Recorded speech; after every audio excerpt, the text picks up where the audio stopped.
What if I told you that one of YouTube's most wholesome creators, the guy mowing overgrown lawns and changing lives with a smile, is sitting on a truth nobody talks about? In 2025, you can do genuine good and make serious money, and that might be the most inspiring or the most dangerous trend on the internet today. This is the story of SB Mowing, the man who turned mowing lawns into a global movement, and the $893,000 secret that exposes the fine line between profit and purpose. Spencer B., better known as SB Mowing, isn't your typical YouTuber. No pranks, no supercars, no mansions, just dirt under his nails, sweat on his brow, and a mower older than most of his viewers. Yet that same mower built an empire. As of 2025, he commands millions of followers across YouTube, TikTok, and Instagram, hundreds of millions of views watching him mow lawns for free. But it's never really about the grass. It's about the people. Veterans who can't mow anymore. Single mothers working multiple jobs.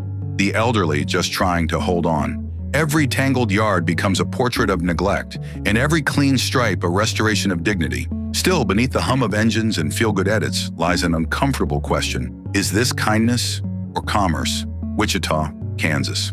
11-year-old Spencer drags out his dad's sputtering push mower one hot summer and starts knocking on doors. No Instagram, no business plan, just grit. He mows rain or shine.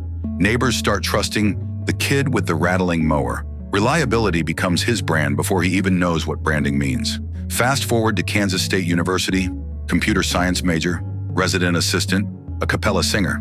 Summers back home, mowing the same lawns he grew up with. After graduation in 2021, a remote software job in Chicago. Good pay, stable work, but he hates it.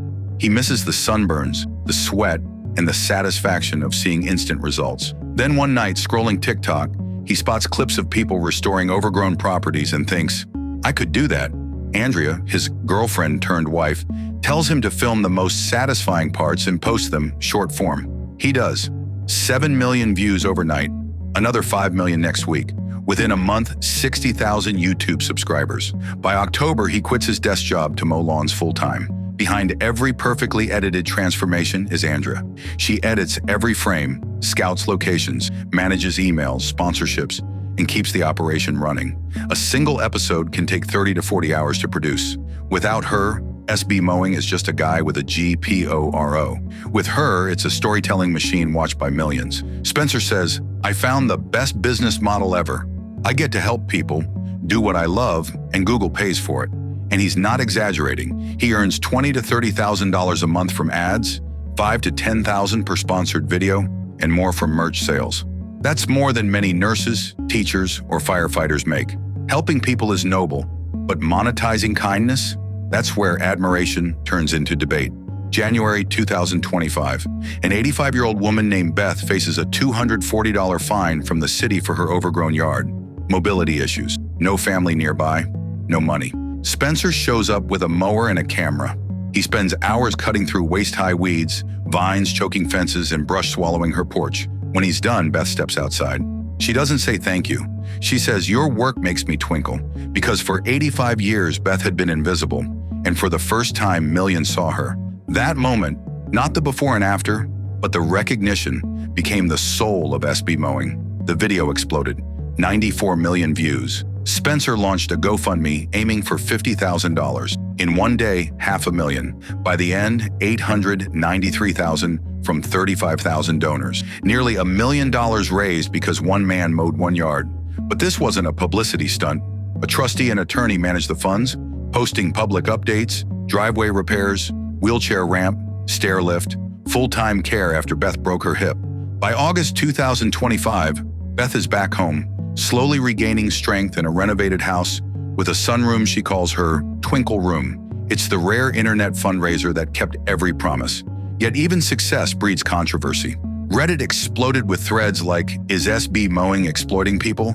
And the hidden truth about lawn YouTubers. Critics accused him of poverty porn, turning hardship into content for profit. They argued that filming vulnerable people for emotional impact can be exploitative, even if the help is real. One critic wrote, poverty doesn't disappear in a time lapse. What happens after the video? And that's a fair point. Spencer admits that about half the lawns he cleans up eventually return to overgrown. Many homes are vacant, bank-owned, or have owners unable to maintain them. He rarely redoes lawns because it's logistically impossible. The viral transformation is often the goal, not permanent change. Supporters countered, if someone's life improves, even temporarily, does that diminish the good? Still, the criticism lingers not because it's wrong, but because it's real. Environmentalists chimed in next. In forums like r/no-lawns and r/native plant gardening, users accuse lawn care YouTubers of destroying certified pollinator habitats. One viral case involved a creator mowing down a prairie garden, leading to a lawsuit. While Spencer isn't involved in that case, critics warn that YouTubers chasing content often can't tell the difference between neglect and natural design. To his credit, Spencer now leaves native patches intact when asked, saying, "If it's not dangerous, I don't touch it." He's evolving, but the criticism isn't niche activism anymore. It's about ecological harm. He defends his work. Most yards he mows aren't wild meadows, they're hazards littered with debris and city citations. Still, the environmental conversation shows even good deeds have consequences. Then came another layer of concern, the Wichita real estate problem. Locals on Reddit claimed SB Mowing's videos make Wichita look worse than it is. He never discloses where he's filming, but viewers assume everything's in Wichita. The result?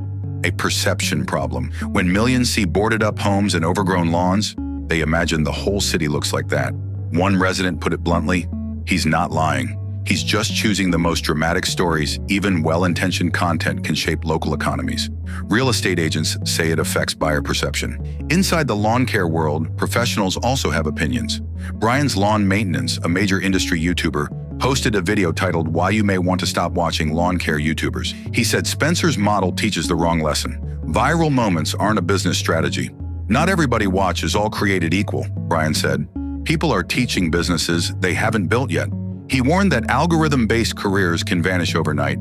In short, SB Mowing works for Spencer, but it's not scalable. He's an outlier, not a blueprint. There's another issue few talk about: selection bias. Spencer drives for hours, sometimes 8 or more, searching for the perfect neglected yard, the one that makes the best video.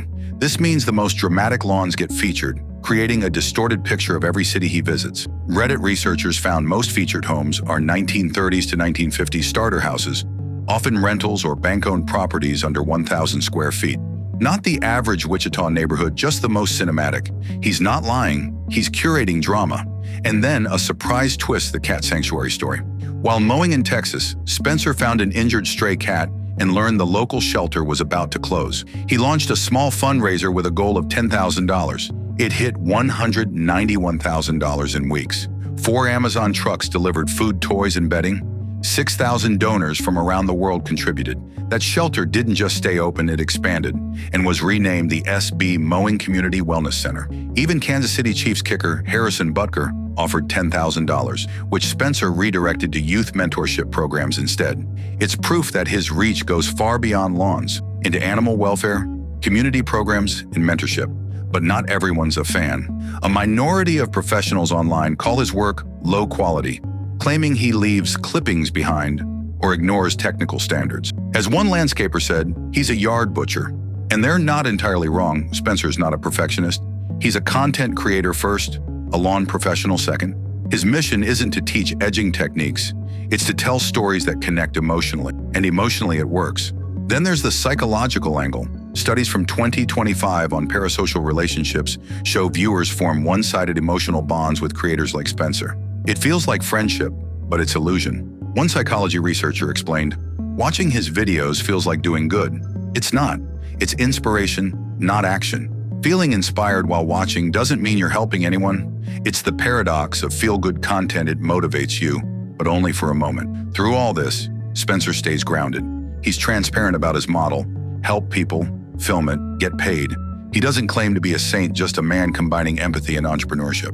He earns about $25,000 a month from ads, thousands per sponsor, and reinvests heavily into travel, gear, and new projects. He funds community cleanups, mentorship programs, and even sponsors lawn care education. And while some lawns grow back, the larger impact remains. In 2025, the Kansas City Royals invited him to mow at Kauffman Stadium for opening day. For a man used to cutting weeds, the pressure was enormous. His hands shook as he made his first stripe on the perfectly manicured grass. "I've never been so scared to mow in my life," he said. When the head groundskeeper nodded in approval, Spencer smiled. The kid from Wichita had just mowed a major league field. So what's the $893,000 secret you were never meant to know? It's not a scandal. It's not a hidden fortune. It's a mirror, a reflection of what kindness looks like when it meets the algorithm. Doing good can also do well, but it demands honesty, accountability, and self-awareness. Because when every act of kindness is filmed and every tear becomes a thumbnail, authenticity is the only currency that still spends. The camera can cheapen kindness or magnify it. The choice lies with who's behind it. Spencer chose to mow, to help, to film honestly, and in doing so, he showed millions that profit and purpose can share the same lawn. So what do you think? Is SB mowing a hero of the digital age or the face of a new kind of exploitation? Drop your thoughts below, and if this story made you think, even for a moment, hit like and subscribe, because the next ripple of kindness might start with you.